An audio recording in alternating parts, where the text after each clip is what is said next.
Kajian Kitab.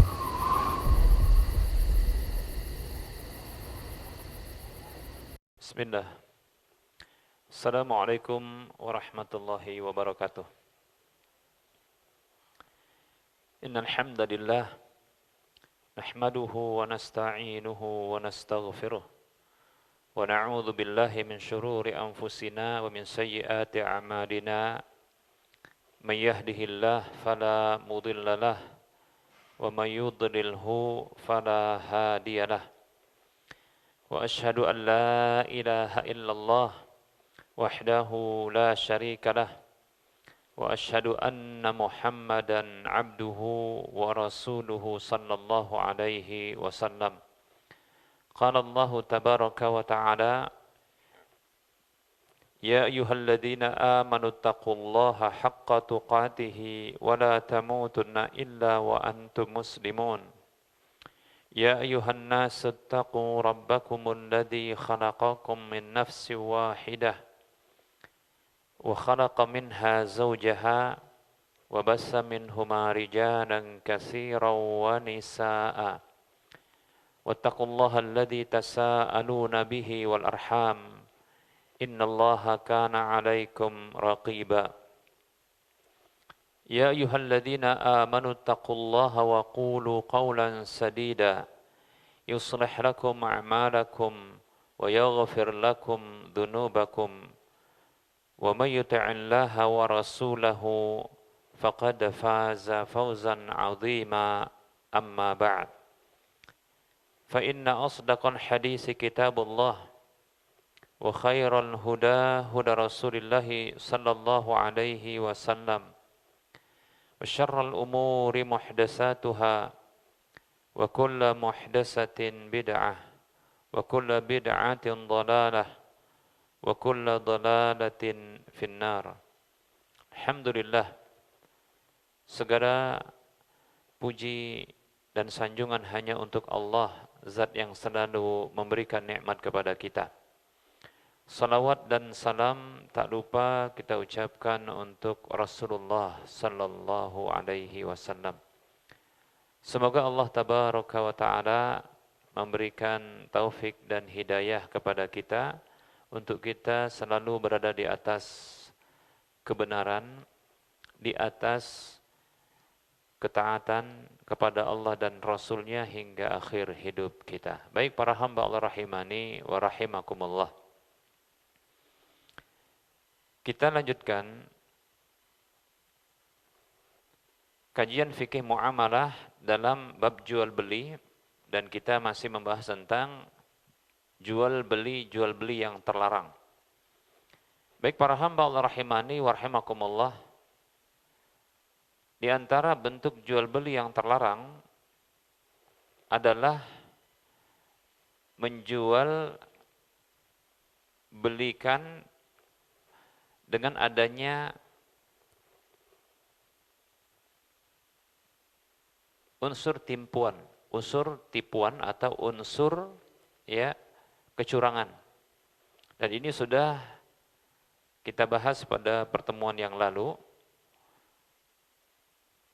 Nabi sallallahu alaihi wasallam beliau bersabda, "Man ghasyana falaysa minna." Siapa saja yang mencurangi kami, maka dia bukan dari golongan kami. Hadis riwayat Muslim dan yang lainnya. Di antara bentuk kecurangan tersebut para hamba Allah rahimani wa rahimakumullah adalah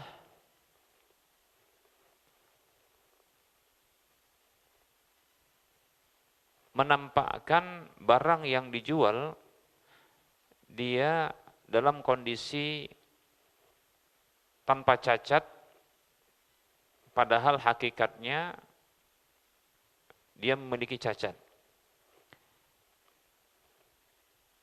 Di antara bentuk jual beli yang terlarang, dan ini termasuk kecurangan para hamba Allah, adalah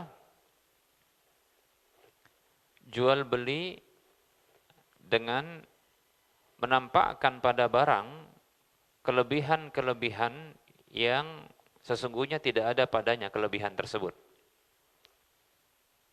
Baik para hamba Allah rahimani wa rahimakumullah, sehingga Nabi sallallahu alaihi wasallam melarang jual beli musarrah namanya. Musarrah. Musarrah itu adalah hewan betina yang dia diikat putingnya agar tidak keluar air susunya. Sehingga ketika air susu itu tidak keluar, maka dia membengkak. Ya. Dia membengkak dan kelihatan dia gemuk. Ya. Kelihatan dia gemuk. Tentunya bobotnya bertambah. Bobot bertambah dan kelihatan gemuk. Namun hakikatnya hewan seperti ini tidaklah seperti aslinya. Karena aslinya sebenarnya begitu dia kehilangan susu tersebut, maka tampaklah ya ketika diperah atau ketika menetes ya karena sudah berlebih begitu ya. Nah, maka ini akan berkurang ya. Berbeda kalau dia daging asli. Ya, daging asli. Tapi ini adalah air. Nah, ini disebut dengan jual beli musarrah, yaitu hewan yang diikat putingnya. Dan ini dilarang oleh Nabi Shallallahu alaihi wasallam. Dalam hadis yang diriwayatkan oleh Imam Bukhari, Abu Daud dan An-Nasa'i dari sahabat Abu Hurairah radhiyallahu anhu, Nabi Shallallahu alaihi wasallam beliau bersabda, "La tusarru al-ibila wal ghanama." Janganlah kalian ikat puting unta dan kambing, maksudnya yang betinanya. Ya. Faman ibta'aha ba'du fa innahu bi khairin nadharaini ba'da an yahtalibaha. Maka siapa saja yang sudah membelinya, dari para pembeli sudah membelinya, setelah itu maka kata Nabi SAW, dia memiliki pilihan yang terbaik dari dua pilihan setelah dia memerahnya. Karena tentunya ya orang yang membeli hewan yang dalam kondisi dia itu air susunya itu melimpah ruah, maka pasti dia akan memerah. Karena ini bagus ya. Susu unta sama susu kambing itu bagus ketimbang susu sapi. Ya. Susu unta dengan susu Susu kambing, maka dia bagus untuk kesehatan. Ya. Tapi untuk bayi lebih utama susu ASI, ya. Itu nggak bisa tergantikan. Ya. Maka jangan pula dia dikasih nanti susu unta pula, nanti malah mencret dia ya. Tapi susu ASI itu bagus bagi bayi. Oleh karenanya, nah ini motivasi bagi para ibu-ibu yang menyusui bayi. Maka pastikan bayi tersebut ya untuk menyusu lebih banyak. Bahkan ya Allah Subhanahu wa taala memotivasi atau mensyariatkan ya tentunya bagi yang berpendapat ini adalah sunnah ya maka ini jadinya motivasi bahasanya. Tapi ya atau ini disyariatkan walaupun ada yang berpendapat wajib. Itu disusui bayi tersebut dengan jangka waktu 2 tahun. Allah Subhanahu wa taala berfirman di dalam kitab sucinya dalam surah Al-Baqarah 233 Allah katakan a'udzu billahi minasyaitonir rajim wal walidatu yurdi'na auladahunna haulaini kamilaini liman arada ayyutimmar radha'ah. Kata Allah Subhanahu wa taala, dan para ibu hendaklah mereka menyusui anak-anak mereka itu selama 2 tahun sempurna bagi orang yang ingin menyempurnakan susuan tersebut. Ya. Tidaklah Allah Subhanahu wa taala mencantumkan ayat ini berfirman dengan demikian, melainkan pasti ada kebaikan di sana. Ya, kebaikan. Nah, makanya kita dapatkan bayi-bayi yang tumbuh kembangnya itu dengan susuan yang sempurna 2 tahun itu lebih kebal dari penyakit. Ya. Adapun yang kurang daripada itu rentan penyakit. Ya, rentan penyakit. Kemudian dari sisi kualitas tulang, ya, bukan tulang doli, tulang godang, ya, tulang asli, itu lebih kuat, ya. Baik para hamba Allah rahimani wa rahimakumullah, ini lebih kuat. Makanya ya motivasi, ya, ini bahkan motivasi juga bagi para ibu-ibu yang menyusui untuk disempurnakan, ya 2 tahun. Bahkan ada program dari pemerintah itu, ada namanya ASI eksklusif, ya, selama 6 bulan. Yaitu 6 bulan dia tidak dikasih apapun, makanan apapun, ya, kecuali nanti setelah 6 bulan baru bisa dikasih makanan pendamping, ya, asupan pendamping. Baik para hamba Allah rahimani wa rahimakumullah. Nah, ini ya susu. Kita kembali kepada tema kita dan hadis, ya. Nah, tentunya begitu orang tersebut setelah dia membeli hewan yang dalam kondisi, ya, air susu hewan tersebut itu melimpah, maka tentunya dia perah dan dia minum. Nanti akan ketahuan hakikat dari hewan tersebut. Nampak dia aslinya. Mulai nanti dia berkurang, susut, nah begitu ya. Karena sudah apa? Sudah berkurang susunya. Karena diperah. Karena gemuknya hewan tersebut itu sebab cairan susu, demikian ya. Begitu berkurang maka berkurang. Nah, di sini kata Nabi, fa innahu bi khairin nadharaini ba'da an yahtalibaha. Ya, orang yang membeli itu dia punya, ya, dia punya pilihan yang terbaik dari 2 pilihan. Setelah dia memerahnya, nggak mungkin itu dibiarkan itu, apalagi udah netes-netes begitu. Apa pilihannya? 2 pilihan tersebut. Yang pertama, insya'a amsaka. Kalau dia mau, ya dia tahan. Ya sudahlah, nggak apa-apa gitu. Itu kerelaan untuk dirinya, nggak apa-apa. Tapi tetap saja bagi pelakunya berdosa. Ya. Pelakunya berdosa. Ya. Pelakunya berdosa. Kalau menyengaja, ya dia tidak minta maaf dari orang yang didoliminya. Ini bentuk kedoliman. Karena itu kecurangan.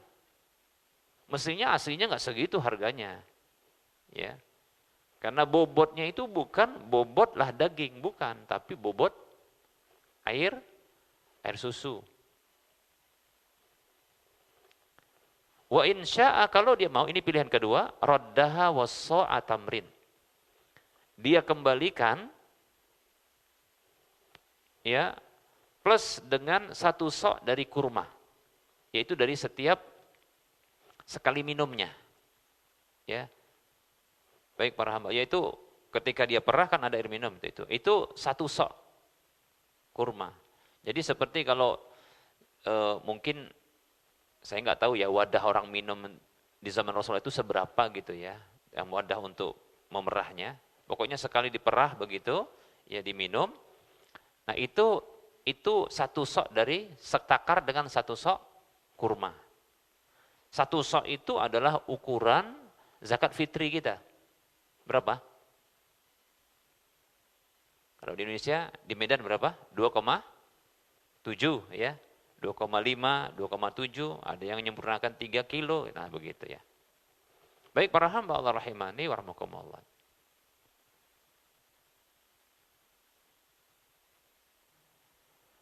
Baik, nah ini dia. Jadi boleh dikembalikan. Tapi tentunya kalau dikembalikan, dia berhak untuk terima, sang pembeli terima uangnya, cuma susu yang sudah yang diambilnya dan diminumnya, nah ini harus dibayar. Nah gitu dia. Karena ini ganti rugi juga, kan kerugian.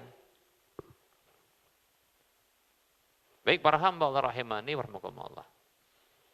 Dalam hadis yang lain, hadis yang dikeluarkan oleh Imam Al-Bukhari dan Imam Muslim, nah ini lafadznya Imam Bukhari, juga diriwayatkan oleh Imam Abu Daud, Nasai, dari Abu Hurairah radhiyallahu anhu,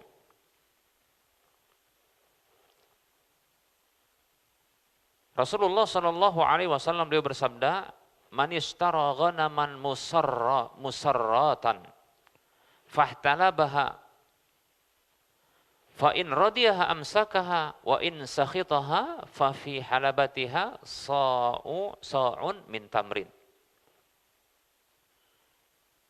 Kata Nabi sallallahu alaihi wasallam, siapa saja yang membeli kambing yang diikat putingnya lalu dia memerahnya, maka apabila dia ridho dengan kondisi, ya, musarrah itu hewan yang sudah kita katakan cacat, ya, karena akan tampak nanti, ya, berat aslinya setelah berkurang susunya, ya, setelah diperah, demikian. Sehingga kata Nabi, ini pilihan yang pertama, fa in radiyaha, kalau dia ridho dengan kondisi kambing itu, maka silakan dia tahan. Ya. Kalau dia nggak suka, dia marah, maka dia kembalikan tentunya, dan pada, ya, perahannya, setiap perahannya atau perahannya itu adalah 1 sok dari kurma.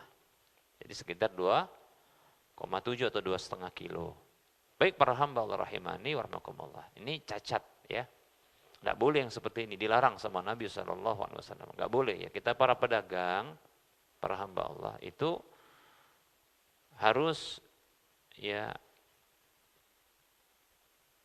jujur dan menjelaskan cacat. Jujur dan menjelaskan cacat.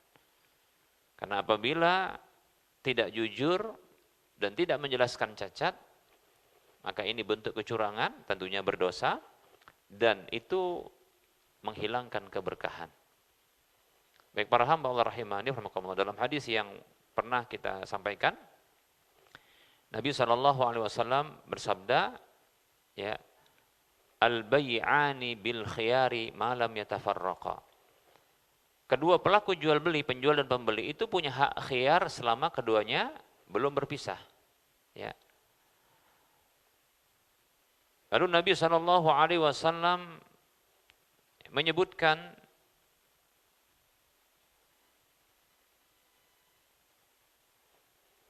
fa in sadaqa wa bayyana burika lahuma fi bai'ihima. Apabila keduanya jujur dan menjelaskan cacat, maka diberkahi untuk keduanya pada jual beli keduanya. Wa in kadzaba wa katama muhiqqat barakatu bai'ihima. Namun kalau keduanya itu dusta, maksudnya salah satunya, ya, atau masing-masingnya dusta dan menyembunyikan cacat, maka dihilangkan, dicabut keberkahan jual beli keduanya.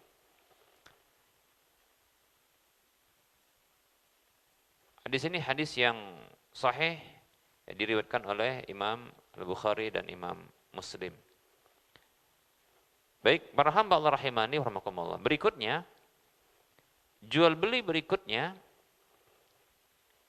dan ini termasuk jual beli, ya, yang dilarang, yaitu jual beli ainah. Jual beli ainah. Apa itu jual beli ainah? Bai'ul ainati wa huwa an yabi'a syai'an min ghairihi bisamanin muajjalin wa yusallimahu ilal mushtari summa yashtariyahu qabla qabdi samani bisamani naqdin aqalla min dhalikal qadri. Bai'ul ainah itu adalah seseorang menjual barang kepada pihak lain dengan harga yang ditunda pembayarannya. Dan diserahkan barang tersebut kepada sang pembeli. Jadi barang ini dibeli atau dijual dengan jual beli yang tidak kontan. Jadi pembayarannya cicil. Begitu, ya. Sampai batas waktu tertentu dan barang diserahkan. Summa yashtariyahu qabla qabdi samani. Kemudian dibeli kembali, dibeli kembali. Berarti yang membeli siapa? Sang penjual membeli kembali dari sang pembelinya. Dibeli kembali sebelum diterima keseluruhan nilai pembayaran sebelumnya. Berarti masih terhutang. Dibeli kembali, ya, dalam kondisi masih terhutang, dibeli kembali, yang tadi yang jual beli yang pertama itu masih terhutang, dibeli kembali, berarti belum selesai yang pertama, dibeli kembali dengan harga kontan yang lebih rendah, lebih murah dari harga yang pertama. Bisa dipahami? Ini ainah.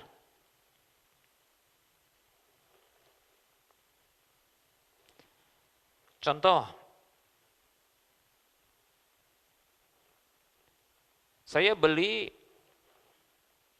mobil dari Ketua KPMI Medan, Bang Dahusnul. Beli mobil untuk istri kedua. Belum ya, belum ada istri kedua. Belum. Ini contoh saja. Untuk nanti gitu ya, contoh. Karena saya pun sebenarnya beli mobil yang pertama itu dari beliau juga nih. Ini beli yang kedua, tapi nyicil nih, contoh. Kayak kepingin banget kayaknya. Itu kita skip ya, jangan dilanjutkan. Nanti pada bubar ini kajian. Baik para hamba Allah rahimani wa rahmakumullah. Jadi saya beli mobil. Tapi karena tidak cash, nggak ada uang cash, saya beli. Apa ya yang mau dibeli? Mobil apa? Oke, dengan mobil yang sama mungkin. Mercedes. Nggak sama ya, beda itu. Oke, pokoknya beli mobil. Harga, katakan, bayar cicil sampai 2 tahun. 2 tahun. Harga sampai 300 juta. Sepakat, mobilnya entah apalah begitu ya, 300 juta. Sepakat, 300 juta, 2 tahun. Mobil diserahkan ke saya, tapi uang tertunda. Baik itu DP sudah diserahkan atau belum, kan begitu ya. Pokoknya belum lunas. Belum kontan. Masih tertunda ada pembayaran. Lalu dalam masa 2 tahun ini, sebelum 2 tahun ini, ternyata dibeli kembali. Sebabnya apa? Ya kalau sebabnya banyak mungkin. Kayaknya tertunda. Ya, ditunda dulu lah nikahnya ya kan. Jadi ditunda dulu jual belinya. Akhirnya dibeli kembali. Atau mungkin Abang Dahusnulnya yang butuh mobil itu. Ustaz kayaknya anak gak jadilah. Ya. Anak beli lagi lah. Itu untuk istri anak kedua juga katanya. Mak rebutan kita ya. Rebutan mobil ini ceritanya nih. Oke. Mau dia dengan alasan dibalikkan atau dibeli kembali. Ingat ya. Tapi dengan harga yang lebih murah tapi kontan. Nah, itu dia. Paham ya? Contohnya. Abang Dahusnul ngasih sama saya 200 juta, udah losat. Atau ini kan sudah jalan berapa? Katakanlah baru 3 bulan. Ustaz, anak beli lagi lah itu. Anak beli 250, kontan anak kasih. Yang sudah dibayar sudah nggak masalah gitu. Padahal cuma cicilnya entah berapa, mungkin ya berapa ratus itu ya. Berapa mungkin sudah 30 juta. Tapi pokoknya 250 ini saya kontanin katanya. Oke, saya terima. Dikontanin. Lebih rendah, lebih kecil harganya ketimbang apa? 300 tadi yang awal. Inilah ainah. Paham ya? Ini ainah.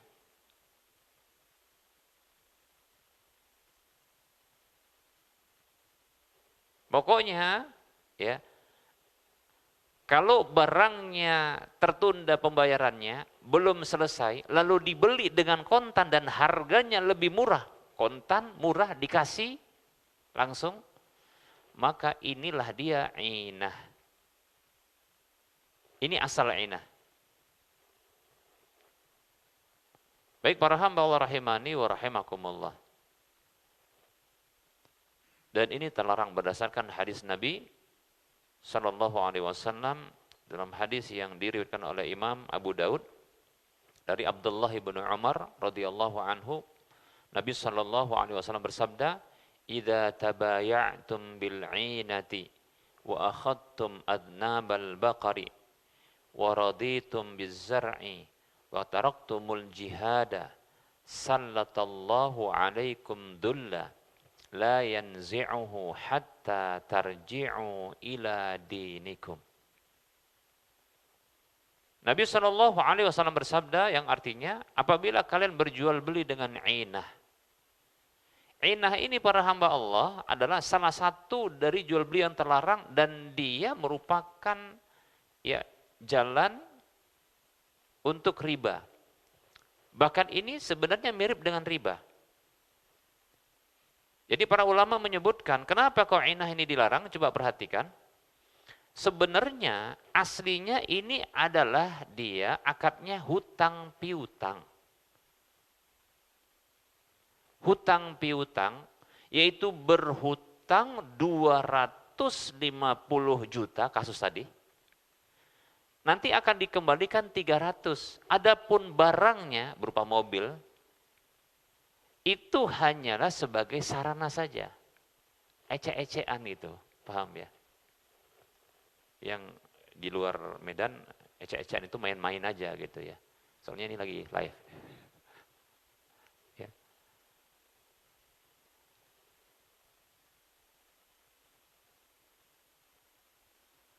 Tayangan 142, Masya Allah ya. Alhamdulillah. 67 penonton. Baik para hamba Allah rahimani wa rahimakumullah. Jadi aslinya ini, hakikatnya ini adalah berhutang dengan uang yang dibayar kontan tadi, paham ya? Kemudian dibayar dengan apa? Nilai yang terhutang tadi, paham ya? Nah gitu dia. Masuk nggak kira-kira? Ya? Iya, dicicil balik. Hutang Pak, bukan pinjam. Berhutang 250 juta gitu. Tapi ingat ya, ini bukan hanya kasus mobil saja. Semua pokoknya barang model begini jual belinya, apa itu? Pembayaran tidak kontan alias cicil, dan belum jatuh tempo, dibeli kembali dengan harga kontan tapi lebih murah. Paham ya? Itulah dia. Barang itu hanyalah sarana saja, alat saja, ecek-ecek aja dia, main-main aja dia itu. Ya aslinya tadi hutang, bisa dipahami? Masuk akal kan? Nah begitu. Nah ini sebenarnya ya bentuk jual beli, ya jalan menuju riba. Tapi sebenarnya bukan jual beli, gitu. Kata para ulama itu bukan jual beli. Kalau mengkategorikan itu jual beli, karena Rasulullah mengatakan jual beli, itu hanya ya dalam pelafatan, namun aslinya itu adalah apa? Hutang piutang, ya, yang menarik keuntungan, manfaat. Maka itu riba. Kullu qardin jarra naf'an fahuwa wajhun min wujuhir riba. Setiap hutang piutang yang menarik manfaat, ya, maka dia merupakan salah satu dari bentuk riba. Demikian para hamba Allah rahimani wa rahimakumullah.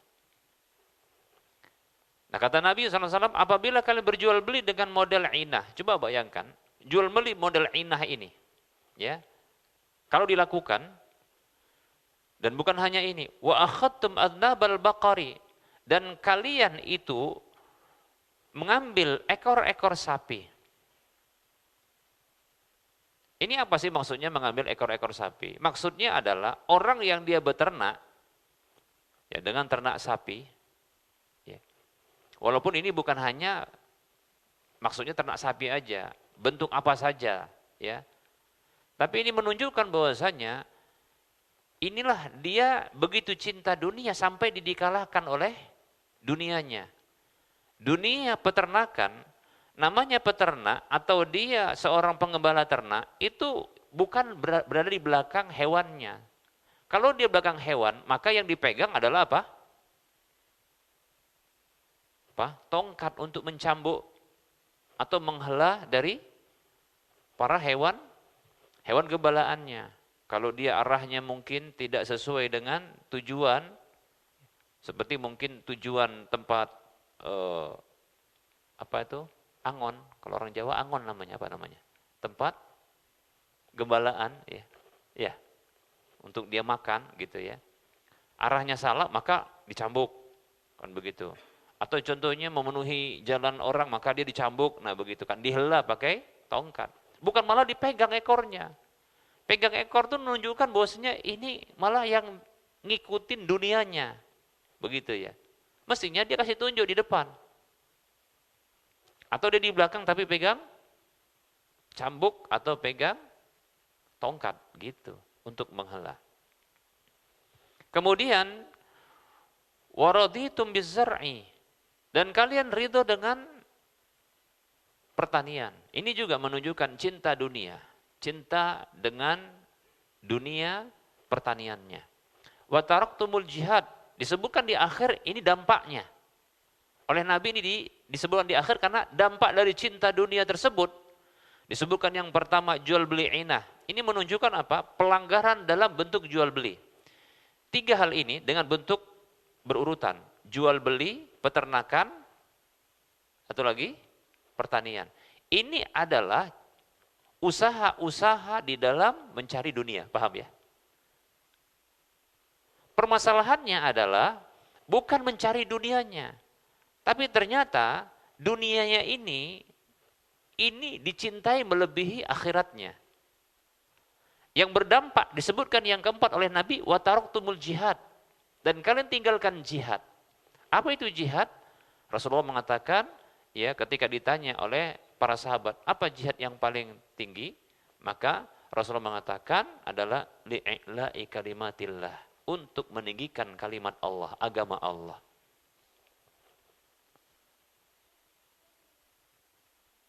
Bentuk orang yang meninggalkan jihad adalah dia meninggalkan agamanya. Nah gitu. Di antaranya belajar agama. Sehingga dia buta. Dampaknya adalah seperti ini, menghalalkan segala cara dalam jual beli. Sampai pun riba, aslinya riba, disiasati. Paham nggak? Ina itu siasat riba. Tapi pinter dia. Aslinya adalah riba, tapi dibuat siasat. Saking pinternya orang ini urusan dunia. Tapi gue bodoh dalam urusan urusan agama. Ini cinta dunia berlebihan. Dan luar biasanya saking cinta dunia ini, dia siasati dunianya supaya kesannya halal. Nah gitu dia. Ini Masya Allah ya. Kayak ginilah yang bikin menghancurkan. Ditinggalkan agama ini. Apa yang terjadi? Baru dikasih dampak yang terakhir. Sallatallahu alaikum dhulla. Allah timpakan kepada kalian kehinaan. Dhulla, dhul. Madlul itu rendah, terhina. Dzalil sangat terhina, ya. Terhina. Jadi umat Islam ini hina. Dan begitulah umat Islam saat ini, banyak pun dia, betul enggak? Tapi seperti apa? Buih di lautan. Hanya terombang-ambing saja, ikut arus, kan gitu ya. Bahkan yang lebih parah para hamba Allah disebutkan dalam satu hadis, itu seperti apa? Buih dari air bah. Buih dari air bah. Yaitu air yang banyak yang melewati daratan yang kering. Yang terjadi adalah Apa saja yang ada di permukaan daratan itu maka akan naik ke permukaan dan kotor. Buihnya kotor.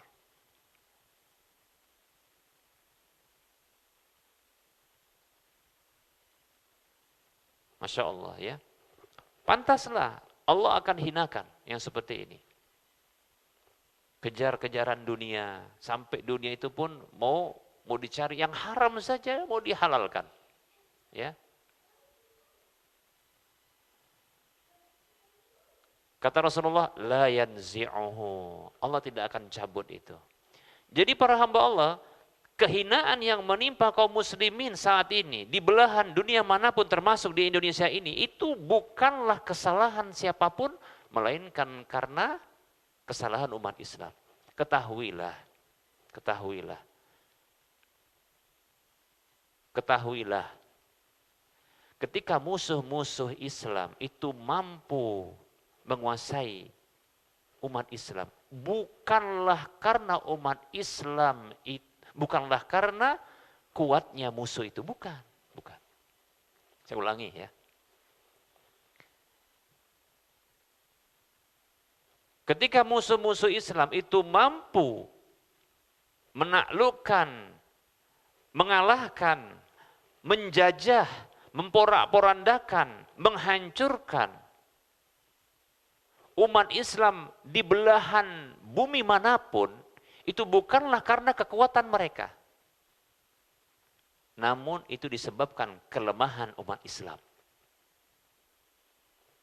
Kelemahan umat Islam yang hakiki adalah tatkala mereka meninggalkan agama mereka. Itu dia.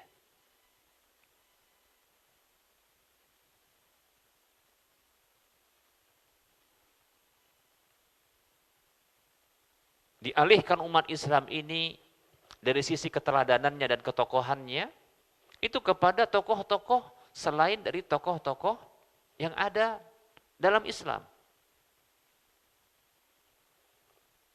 Ketokohan bukan lagi Rasulullah SAW, bukan lagi para sahabat.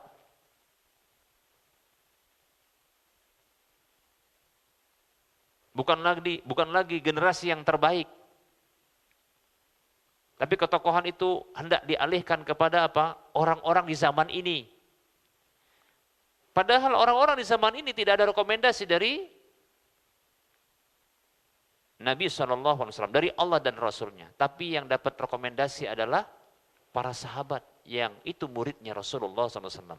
Seperti contohnya, Allah berfirman dalam surah At-Taubah ayat 100. Allah katakan, A'udzu billahi minasyaitonir rajim.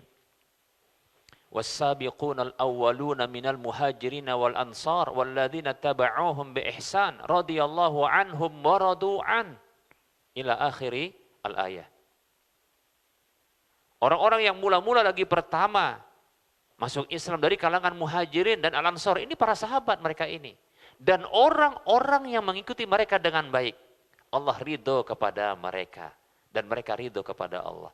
Allah ridho kepada mereka termasuk adalah keridhaan Allah terhadap agama mereka.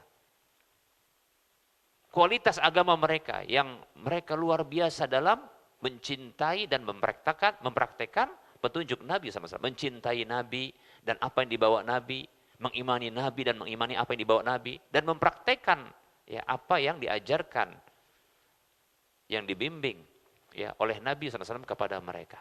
Nih. Begitu juga Rasulullah SAW memberikan rekomendasi. Kata Nabi SAW dalam hadis Muslim dan yang lainnya, khairun nasi qarni summal ladina yalunahum summal ladina yalunahum. Manusia terbaik itu adalah generasiku. Yaitu orang-orang yang bertemu dengan Nabi SAW lalu beriman dengan Nabi. Dan mati di atas keimanan tersebut, itulah para sahabat yang hidup di zaman Nabi, generasi Nabi. Summal ladina yalunahum, kemudian orang-orang setelah mereka. Yaitu generasi orang-orang yang ketemu dengan murid-murid Nabi. Lalu beriman dengan apa yang dibawa oleh Nabi, beriman dengan Nabi dan apa yang dibawa oleh Nabi, dan mati di atas hal itu. Mereka disebut dengan tabi'in. Kemudian orang-orang setelah mereka, yaitu orang-orang yang bertemu dengan muridnya dari murid Nabi. Lalu beriman dengan Nabi, dan apa yang dibawa oleh Nabi, lalu mati di atas hal itu. Ini mereka lah yang disebut dengan tabi'un tabi'in. Ini 3 generasi utama yang disebutkan oleh Nabi. Ini yang jadi teladan.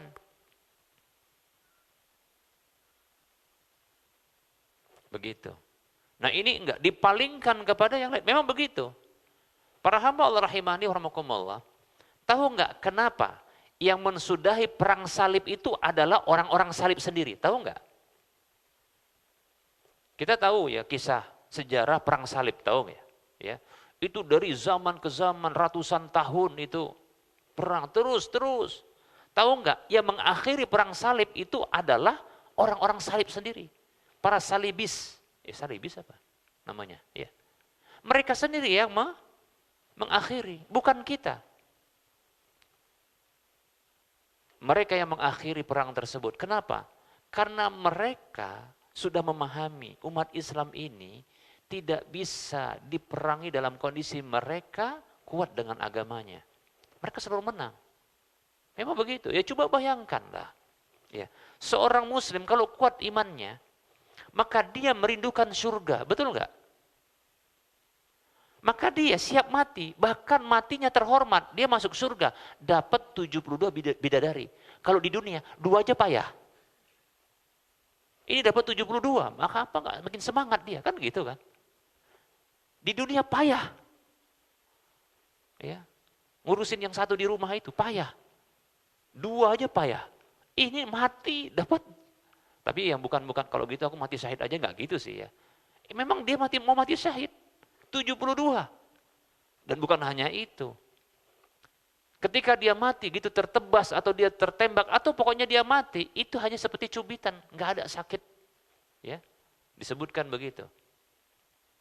Dan begitu dia mati, di awal darah yang mengucur itu dia diampuni dosanya. Dan seterusnya dari kelebihan-kelebihan yang banyak. Coba dapat begitu diimani, apa enggak mau mati aja dia ketika perang. Kan gitu kan?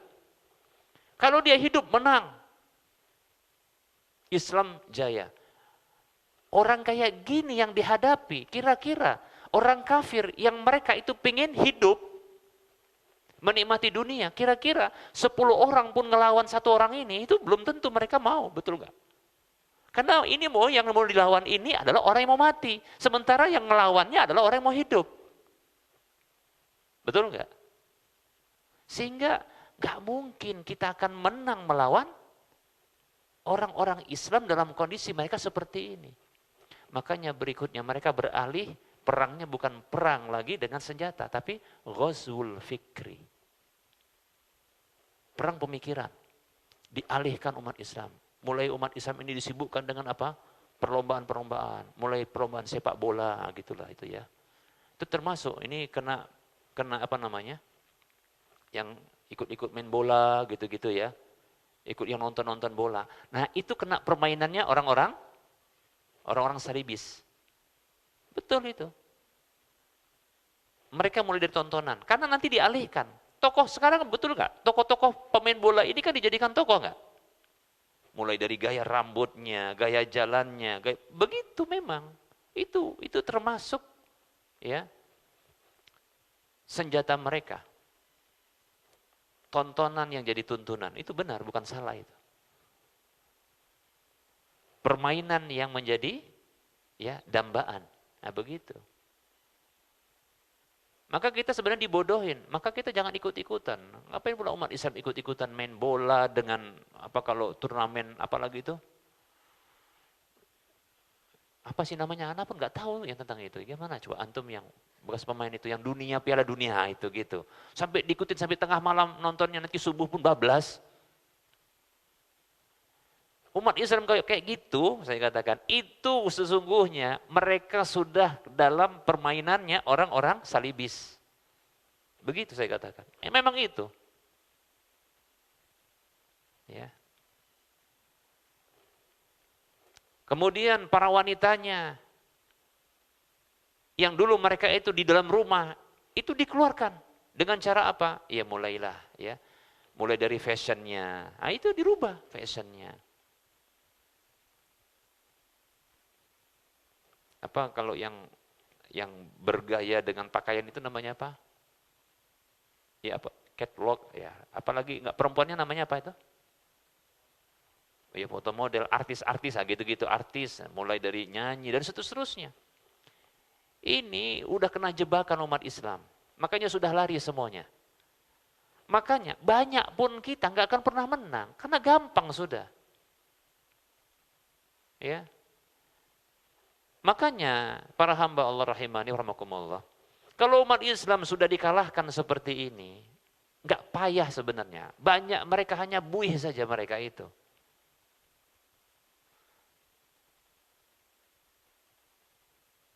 Cobalah kalau kita katakan ini maaf kita bukan sedang ya menjustifikasi lalu merendahkan ya saudara kita yang tertimpa musibah, enggak. Tapi kita ingin flashback supaya nggak terjadi di Indonesia, paham nggak? Saudara kita contohnya di mana? Di Palestina, di Suriah. Mereka umat Islam, kalau di Suriah okelah, ya. Dikatakan itu masih saudara juga yang membumi hanguskan Suriah itu sebelumnya, ya Bashar Assad. Padahal ya Bashar Assad ini ya diklaim ya dari keyakinan Nusairiyah yang itu sebenarnya bukan Islam. Nah begitu. Dia Syiah Nusairiyah, tapi bukan Islam sebenarnya. Ya. Nah itu juga terjajah. Juga di Palestina, padahal jumlah begitu banyak. Dan umat Islam di dunia ini begitu banyak, betul nggak? Tapi nggak bisa nolong. Padahal ya, orang-orang Yahudi yang di Israel sana itu sedikit. Kata Wak Gus Dur, itu kalau dikencingin itu katanya tenggelam. Kapan ngencinginnya pun? Nggak jadi-jadi. Nah, masih ingat itu perkataan Wak Gus Dur, rahimahullah. Ya. Itu kalau katanya Israel dikencingin tenggelam katanya. Maksudnya umat Islam di Indonesia, tapi nggak pernah dikencingin, nggak tenggelam juga itu. Malah sekarang dia nenggelamkan, ya menghancurkan Palestina. Kalau dulu di zaman satu kekhalifahan, suara perempuan yang minta tolong, ya kepada khalifah, ya ketika dia diganggu oleh seorang apa? Seorang laki-laki ketika dia pakai jilbab, ditarik jilbabnya, dipermalukan dia di pinggir jalan, lalu dia berteriak dengan teriakan memanggil siapa? Khalifah ketika itu. Padahal panggilan waktu itu nggak langsung kontan ketemu sama khalifahnya, tapi dapat kabar. Ada orang yang memanggilmu wahai khalifah, seorang perempuan yang dipermalukan di jalan. Khalifah ketika itu yang kuat imannya, dia apa? Bangkit. Dan dia menaklukkan negeri di mana wanita itu dipermalukan. Sekarang bukan ditarik jilbabnya, diperkosa. Dan bukan satu wanita, dibumi hanguskan, dibunuh. Namun satu pun gak ada yang bisa nolong. Begitulah umat Islam saat ini. Dzullah, dalam kehinaan. La yanzi'uhu. Allah gak akan cabut itu. Hatta tarji'u ila dinikum. Sampai kalian semua kembali kepada agama Allah. Sampai kalian kembali kepada agama kalian. Agama kalian ini agama yang mana? Lihat, disebutkan oleh Nabi itu dengan hatta tarji'u ila dinikum. Sampai kalian kembali kepada dinikum. Agama kalian. Kum di sini itu dhamir, kata ganti kalau bahasa kita. Itu adalah kata ganti yang diarahkan kepada para sahabat. Karena Rasulullah ketika itu bersabda kepada para sahabat. Dan ini enggak terjadi di zaman sahabat. Enggak ada ketika itu di zaman sahabat seperti ini. Enggak. Bahkan di zaman sahabat itu penaklukan terjadi. Seterusnya, terus. Ini menunjukkan kembalinya kita kepada agama yang sesuai dengan pemahaman para sahabat. Ikutin mereka supaya kita bisa kembali kejayaan kita. Begitu para hamba Allah. Kalau enggak kita akan hina. Makanya ayo kita kembali belajar agama lagi. Bukan agama yang saat ini dikarang-karang oleh manusia, diinovasikan oleh manusia. Bukan agama yang dibuat-buat dan dicampur adukkan dengan khurafat kesyirikan.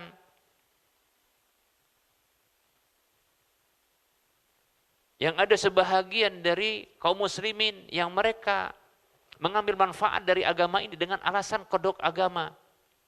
Dengan kodok nasab, ya kan? Nah begitu.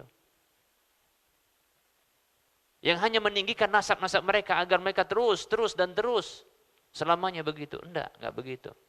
Mengembalikan agama ini kepada agama yang dibawa oleh Rasulullah yang dipahami oleh para sahabat. Ini yang membuat kita akan dihindarkan dari dhulla, kehinaan. Demikian para hamba Allah rahimani wa rahmakumullah.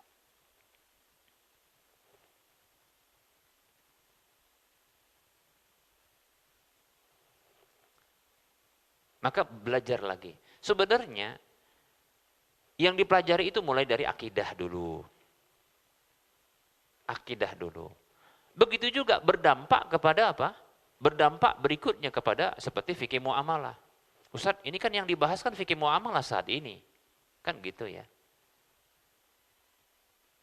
Seperti jual beli inah tadi, seperti pegang ekor sapi, ya, kemudian ridho dengan pertanian, ninggalkan agama. Iya, memang ini adalah dalam masalah urusan dunia. Tapi ketahuilah, rusaknya hati kita, akidah kita, keyakinan kita, ini berdampak bagi dunia kita. Tahu enggak? Di zaman Rasulullah SAW dahulu, begitu rusak parahnya manusia. Rusak parah. Membunuhi anak-anak wanita. Tega banget bunuh anak wanita ya. Kalau saya pribadi, antara anak laki-laki dengan anak perempuan, saya lebih senang cinta sama anak perempuan. Begitu. Walaupun bukan saya nggak cinta dengan anak laki-laki, tapi begitu.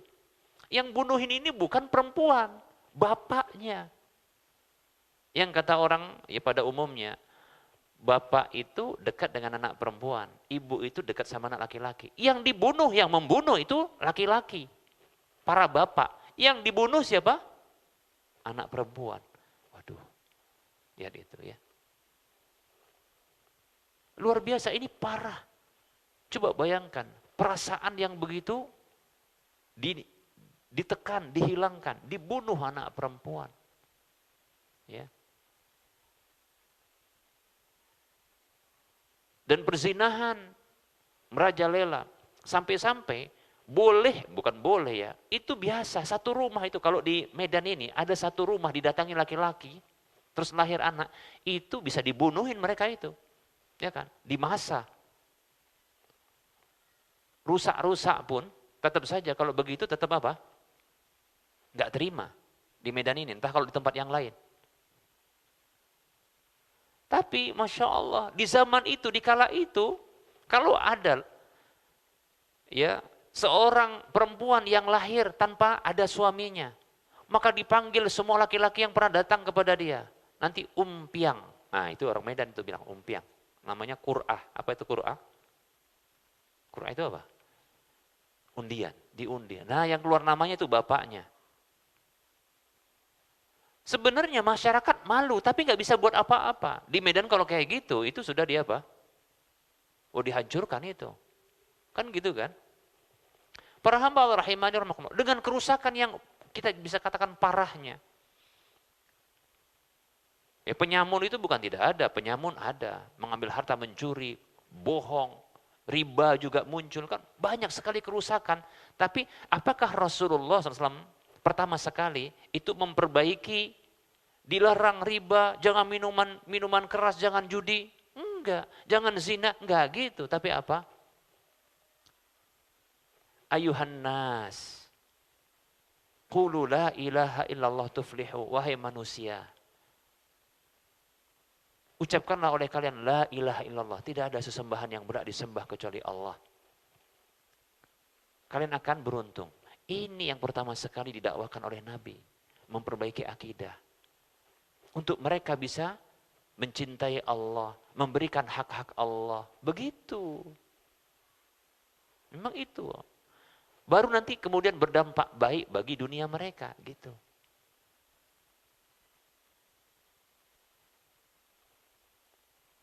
Nah Ustaz kenapa nggak kajiannya sekalian aja akidah? Ini kajiannya kajian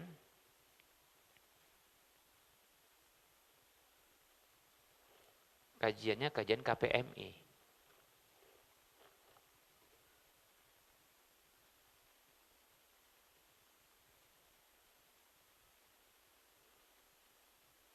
Kajiannya KPMI.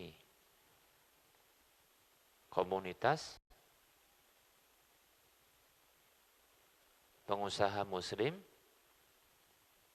Indonesia. Jadi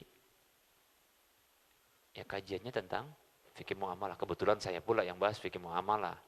Tapi saya sepil, tahu sepil ya? Sepil ini kayaknya ada identik dengan satu yang menjijikkan ya. Sepil ya. Sepil sedikit tentang pentingnya belajar apa? Akidah gitu loh, paham ya? Karena memang itu perbaikan. Dan alhamdulillah Ustadz kita, Ustadz Abdul Fattah Hafizahullah, nah beliau mengajarkan tentang akidah. Maka hadir, itu penting untuk perbaikan hati kita. Ya. Kita nggak akan kenal dengan Allah, kita nggak akan kenal baik dengan Allah, kita tidak akan bisa memberikan hak-hak Allah dengan benar. Kecuali dengan kita bahas masalah akidah, gitu. Demikian. Ya, makanya belajar akidah, jangan tinggalkan. Dan belajarnya pun ya belajar kepada orang yang tepat, yang mumpuni. Ya. Jangan belajar akidah tapi digiring untuk mengagungkan dia, itu. Enggak, ya. Tapi belajar ini untuk mengagungkan Allah, li'i'la'i kalimatillah, untuk meninggikan agama Allah. Kalimatillah, firman-firman Allah. Ya, agar Allah ini jadi gaungnya itu diagungkan, dimuliakan, disembah. Nah, seperti itu. Baik para hamba Allah rahimani wa rahimakumullah, ini materi yang bisa kita sampaikan, ya. Jadi kesimpulannya jual beli inah adalah haram. Baik, ini saja materi yang bisa kita sampaikan. Kita buka sesi soal jawab. Bagi yang mau bertanya, langsung silakan. Ya. Begini Ustadz, apakah ini tadi penjelasan Ustadz kan bahwa transaksi sekarang ini banyak akal-akalan Ustadz ya, sehingga kita tertipu gitu Ustadz ya. Saya mau bertanya begini Ustadz, mungkin kalau kita transaksi yang mungkin sunnah, saya punya barang, dia punya duit, gitu Ustadz ya, udah transaksilah kita barangnya halal misalnya Ustadz ya, kita selesaikan secara kredit ataupun cicilan. Oke. Yang terjadi banyak sekarang gini Ustadz, misalnya si A memiliki sebidang tanah punya sertifikat hak milik, dia mau menjual Ustadz kepada si B, tetapi aneh transaksinya Ustadz, biasanya pakai notaris ke bank, jadi rupanya sertifikat si A ini dengan seketika berubah menjadi jaminan. Pada saat kita tanda tangani berubah menjadi jaminan dan dia berhak untuk mendapat pinjaman si B. Uangnya untuk kita Ustadz, transaksinya langsung di bank yang memberikan pinjaman tersebut kepada si B. Ini apakah riba atau bagaimana Ustadz? Karena terjadi peminjaman sertifikat, artinya bendanya kita jaminkan ke dia kan Ustadz, kan sementara memang langsung katakanlah beberapa menit aja itu Ustadz langsung cair ke rekening kita.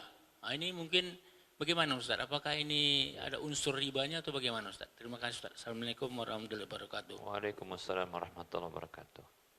Jadi jual beli lahan ya dengan sertifikat atau akte lahannya itu disekolahkan.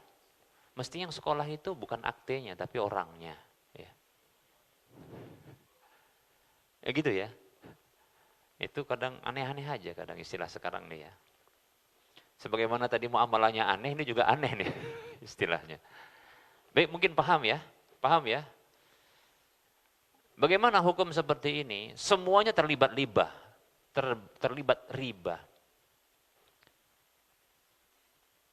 Termasuk yang pemilik sang penjual lahan, dia terlibat riba. Bahkan sebab dialah riba itu terjadi.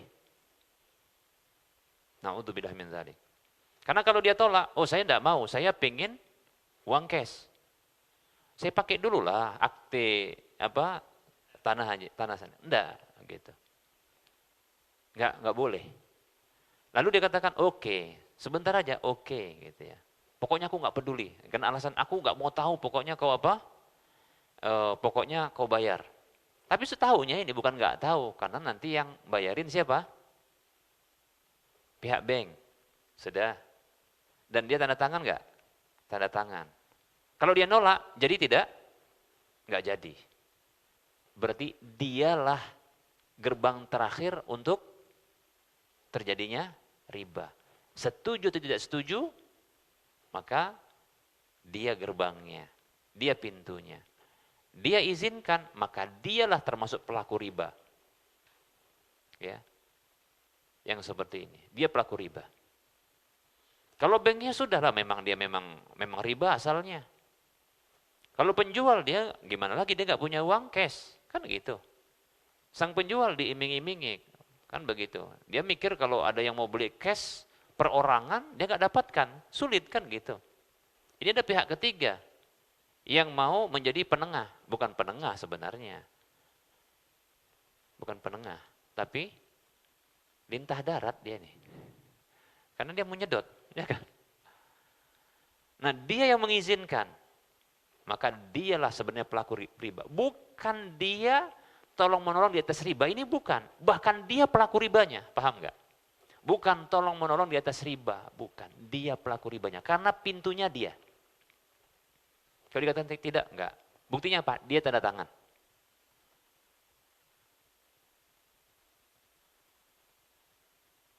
Dalam hadis yang mengenai kutukan bagi pelaku riba, dan ada beberapa orang yang dikutuk karena berinteraksi dengan riba. Hadis Jabir radhiyallahu an yang Nabi mengatakan, yang Jabir mengatakan radhiyallahu anhuma, la'ana Rasulullah sallallahu alaihi wasallam akilar riba wa mukilahu wa katibahu wa syahidaihi wa qala hum sawa. Hadis riwayat Muslim. Rasulullah SAW mengutuk pemakan riba dan orang yang memberi makan riba. Siapa memakan riba di sini? Dalam kasus ini, siapa memakan riba? Bank, perbankannya. Siapa yang memberi makan riba? Nih, orang yang mau pembeli. Dia nggak punya duit. Nanti dia akan bayar lebih kepada pihak bank. Wa katibahu, yang nulis. Yang nulis ini termasuk yang tanda tangan. Kan dia nulis ini. Wa syahidaihi, dia saksinya juga. Dua saksinya. Apa kata Rasulullah? Hum sawa, mereka sama dosanya. Sama. Mungkin ada yang mengatakan gini, masa kok sama dosanya Ustadz? Itulah yang makan riba, dia dapat untung besar. Adapun aku kecipratan dikit ajanya. Kecipratan. Disamakan. Ini enggak bicara tentang untung besar yang diuntungkan dari riba atau tidak riba. Yang terlibat, yang meng-ACC, yang terjadi, ya, sebab munculnya riba itu terlibat, kena semua. Paham enggak? Bahkan yang pintu terakhir ini kita sudah sebutkan ini. Yang tanda tangan, yang kasih akte, yang nyekolahkan. Ya notarisnya juga, dia kan jadi saksi gitu ya. Dia bukan saksi aja dia, bahkan dia yang ngetik kan begitu ya. Kena semua. Kalau dulu yang terlibat riba itu para hamba Allah cuma 4 orang ini aja, 4 pihak ini aja, bukan 4 orang ya, 4 pihak. Karena untuk yang terakhir itu 2 orang saksi kan gitu ya. 4 pihak. Kalau sekarang makin banyak. Tergantung ya berinovasinya apa riba itu. Ya. Baik para hamba Allah. Bisa dipahami Pak kira-kira? Baik. Silakan penanya yang lain. Bismillahirrahmanirrahim. Jadi kalau misalnya Ustadz kita mau jual cincin ke toko emas. Ya kan? Titip toko emas. Kita mau tukar tambah. Jadi apakah dibolehkan kita menukar nambah langsung Atau kita jual dulu baru kita beli. Itu yang pertama. Yang kedua, mengenai ada satu ternak ayam, perusahaan peternakan ayam, Pokpan lah ya, kita katakan namanya Pokpan. Sebut merek nih Pak ya. Nah, jadi Pokpan itu bisnisnya dia menyediakan ayam dan perawatannya. Sementara si pemilik ini yang mau join sama dia ini, dia menyediakan lahan sama kandangnya. Ya kan? Sementara nanti panen hewan tadi ini, ayam tadi ini dijual wajib kepada si Pokpan dengan harga yang ditentukan oleh Pokpan. Apakah ini dibenarkan dengan cara ini? Jadi seperti Ijon ya, kasih dulu semua, dia perawatan semua, Pokpan yang ngapa. Makasih. Yang ketiga Pak, udah cukup Pak. Maksimal 4 Pak.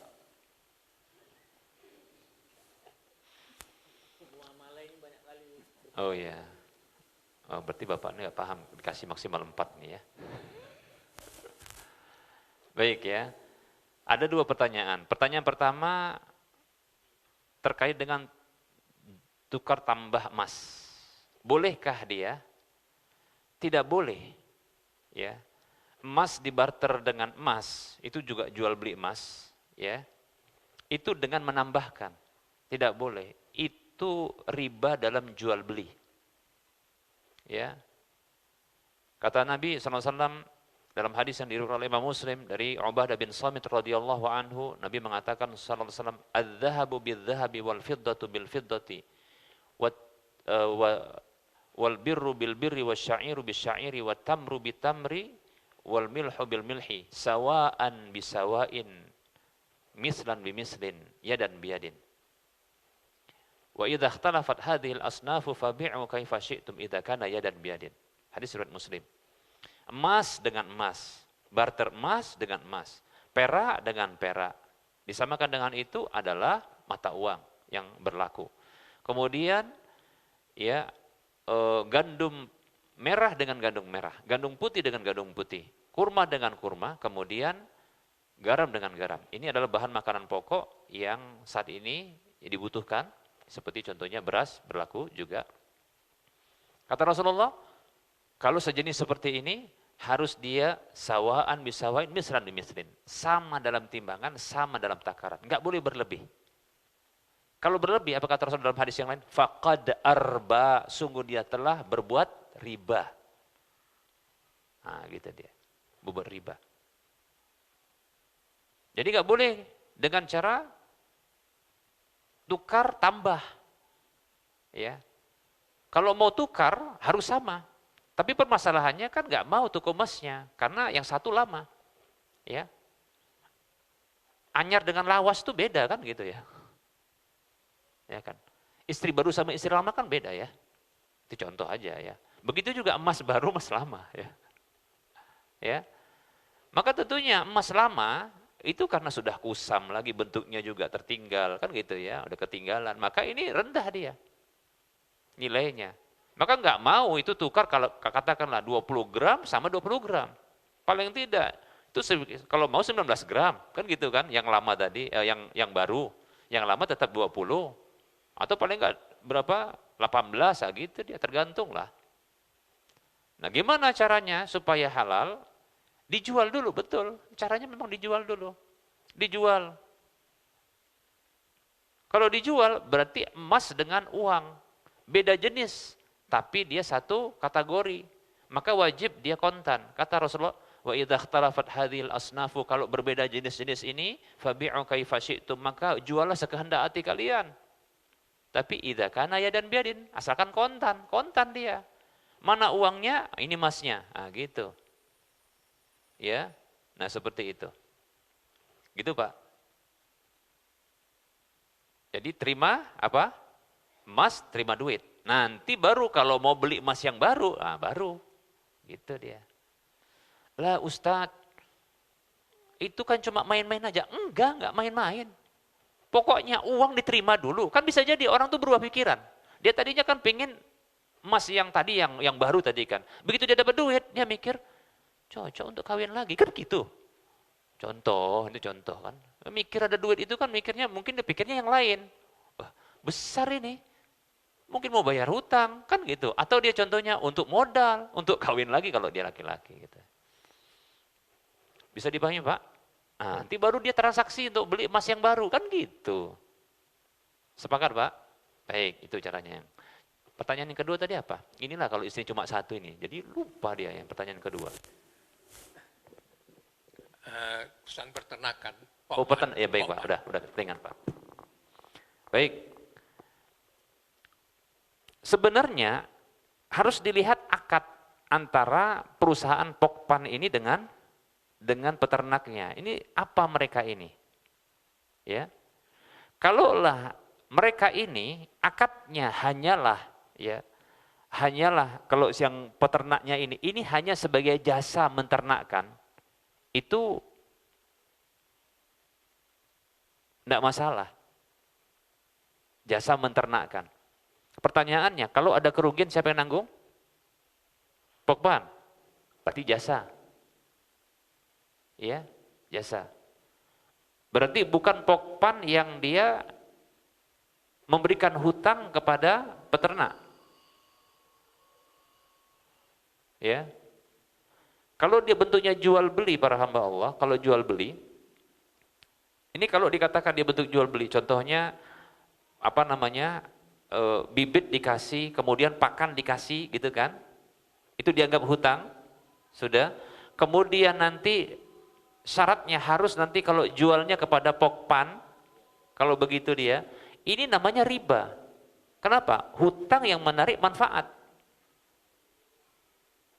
Nah, makanya saya kan nggak tahu ini. Ini akadnya apa antara Pokpan dengan peternak? Hutang.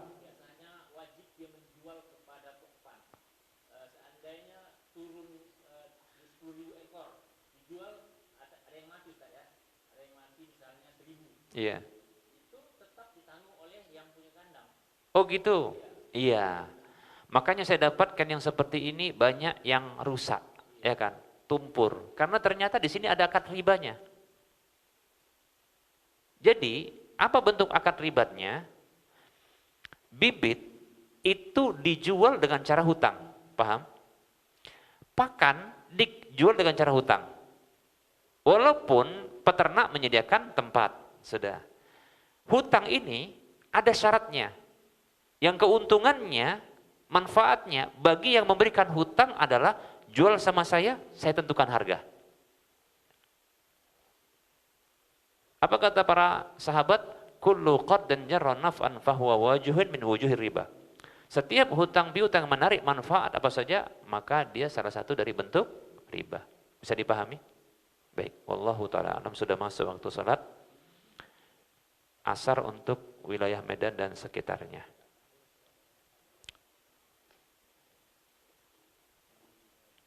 Ini ada pertanyaan dari seorang penanya, sedikit ya. Jika beli emas dengan niat menjualnya kembali di saat harga naik, apakah boleh Ustaz? Boleh, nggak apa-apa. Ya. Dia beli kontan harganya, disimpan ya. Kemudian dijual kembali ketika harga naik. Boleh tidak? Tidak masalah. Yang penting ketika dia beli, uangnya diserahkan kontan, emas diambil. Begitu nanti tinggi, naik, dijual, enggak masalah. Bukankah ini ihtikar, yaitu bentuk menimbun? Maka kita katakan tidak, karena ini bukan kebutuhan pokok. Ada emas itu kebutuhan pokok? Enggak kan? Ada orang makan emas? Enggak. Tapi hidup sama Mas Joko ada, gitu ya. Baik, ini saja barangkali yang bisa kita sampaikan. Mohon maaf atas segala kekurangan. Kita lanjutkan di waktu yang akan datang. Wallahu ta'ala a'lam. Wassallallahu ala Muhammad wa ala alihi wa ashabihi ajma'in. Alhamdulillahirabbil alamin. Subhanakallahumma wa bihamdika asyhadu an la ilaha illa anta astaghfiruka wa atubu ilaika walhamdulillahirabbil alamin. Assalamualaikum warahmatullahi wabarakatuh.